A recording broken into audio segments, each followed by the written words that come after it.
আমার জন্য তুমি পৃথিবী, তুমি সবার সেরা। আজও দু কদম হাঁটতে পারি না তোমার উপদেশ ছাড়া।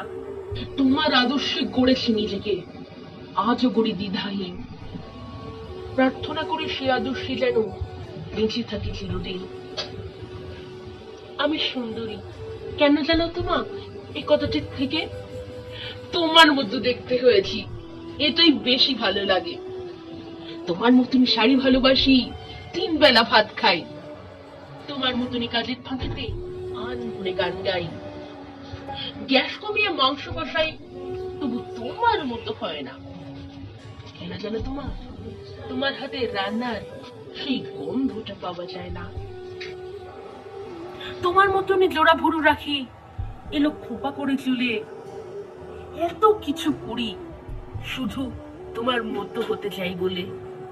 বেশ ক বছর আগে আমায় সুশিক্ষা দেবে বলে নারীর নীতি বলে একখানি বই কিনে দিয়েছিলে। পড়েও ছিলাম কয়েক পাতা, বাকিটা দিয়েছি ছেড়ে। কিছুটা পড়েই মনে হয়েছিল কি পড়বো এটা পড়ে। বইটা পড়ে আমার উপর বেশ রেগেছিলে তুমি, জিজ্ঞাসাও করেছো, যদিও তখন কিছুই বলিনি আমি।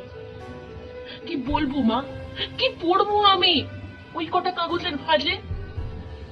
আসল নারী তো বিরাজ করছে আমার মায়ের মাঝে।